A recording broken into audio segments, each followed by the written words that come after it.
Yeah, we had 80 days of training. That's every 5 to 6 weeks. We were shipped off to the hotel. Quite nice hotel. So from driving the forklift, from sitting there, we're shipped off, and we're at a really nice hotel, and we're getting training. Then you come back again to the Bedford Build Center, and they're like, okay, all right, did you enjoy that? You know, okay, the company's investing in you. Mm-hmm. What's your salary? Again, you know. So you got to deal with that, and every time you come back from that training, the distance between you and the colleagues in the branch has increased again, and you've got to start working on it again. So basically, the idea of this chapter is just it goes through some of the training that we had, just to give you an idea. If you're thinking about starting a trainee program, that's an example of the kind of training that you could get in the book. And as you said, Carolina, to manage through confusion, anxiety, and change, to add purpose, focus, and direction to a situation where it didn't exist before.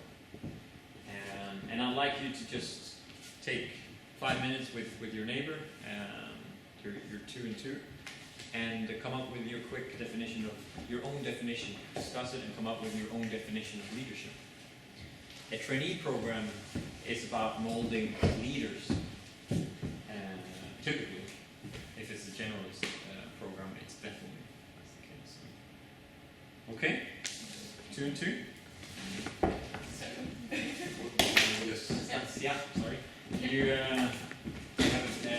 had a lot to talk about, I can see. We did. Yeah. Do you want to start with what is your definition of leadership? We have 4 components of the leader. Is there any... No correlation. No correlation. So they need to be competent. We feel like they need to have some understanding of the business. They need to be good at motivating others, good at speeches. They need to have charisma, inspire, and finally, what was the 4th one? We had another one. Yes, I just got it. Good at remembering? Or? Yeah. That's fine. I'll You can get back to us when you get it again. All right, group, what do you think about that? You need more coffee. Okay. Sophie and Marcia? Well, we said it's about setting the direction, but then not only about setting the direction, but actually like leading or like bringing the people to that direction, motivating them to follow that direction. Yeah, to me it was more than even knowing the direction, because maybe some leaders don't know that that's the right direction. It's more being able to convince the people that that's the right direction and bring them on your boat in a way. So it's about... Can you always know the right direction? No, that's the point. Yeah. Okay. Any comments from the others? Yeah, We got the 4th one. Yes, go on. Personal drive. Personal drive, yeah. Okay. All right, Mikael and Caroline. We thought that this definition was not very holistic. It only talked about the situations where there is confusion, anxiety, change. It didn't say anything about stability or calmness. You also need to lead during those times. So, we would add, during these times you need to point to a direction or bring them to a direction. During the stability and calmness time, you should also like incite them to and challenge them to innovate. And I think that's what it was lacking. Yeah. No, we thought it was good, but that maybe just add to that Very it's needed in stability as well. Yeah. I think that's a very good point. As a leader, sometimes you might actually create a little bit of uncertainty, or I guess you've all heard of the burning platform, right? No. No? Have many heard of the burning platform? Yeah. The burning platform is just a typical change management saying that, okay, you're on a platform, an oil platform, it's burning, you've got to move. You've got to go somewhere. So your company is losing money, there's competitors coming in, you've got to get going or we'll die. Basically, that's the burning platform, and you can come up as a leader, and you can really kind of, give that message. Listen, Amazon is taking over everything here, and we've got this happening here and there and there. Guys, we've got to do something, and by the way, that's the direction. We're here and we need to go, right? That's the burning platform. Lately in our company, we've talked about the burning ambition, which I think somebody said here as well.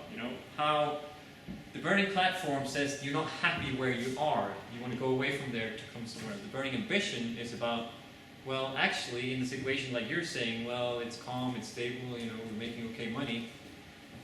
But there comes a leader who has some ambition and inspires other people to really step it up and to really become even more profitable, or to go to another blue ocean or whatever. So that's the burning ambition. So I think that's a good comment there.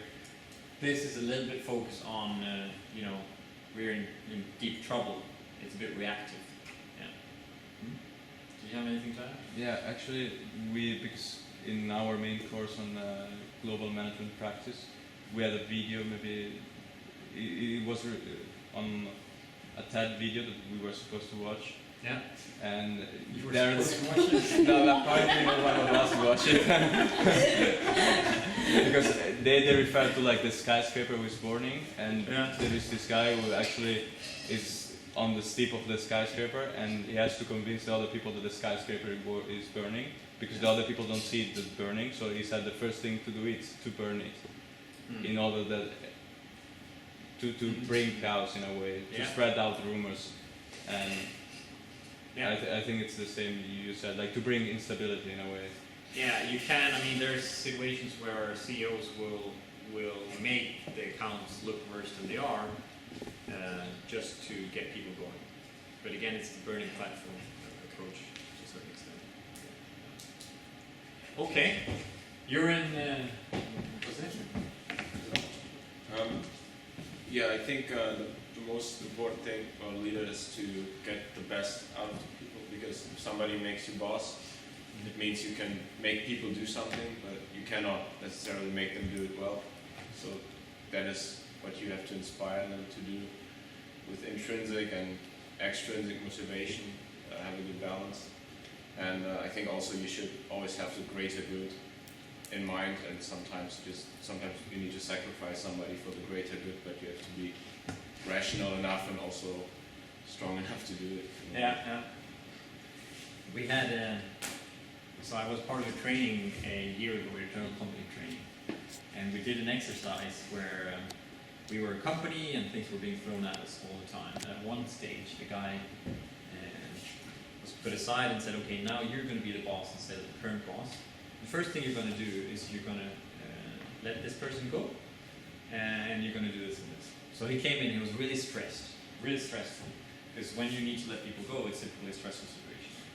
He came in and he said, "All right, okay, so you're fired, and then we're going to do this, I guess that's not, I started to burst out laughing. I couldn't imagine if this would have been a real life scenario. That's not leadership, and that's not how you do it. A year ago, I had to restructure my own department, and you're put under a lot of pressure as a leader, because you're letting somebody go, and there will be things holding through chairs, and maybe somebody else quits or whatever, and you'll go through a lot of pressure. And when that happens, you need to keep cool, basically. But okay, basically, this is kind of a key thing. This was brought up many times for us during the training, because they wanted to shape us as leaders. And in order to do that, you need to think about what is the definition, and how do you want to be as a leader. Then I think it was mentioned. Stay on a steep learning curve. You will get extensive classroom training. We had up to 80 days. If it's a good training program, there will be hands-on experience, and then write down your goals, learning activities. We did every month. We did a learning journal. We did a monthly report where we kind of wrote down what were our key learnings from that past month.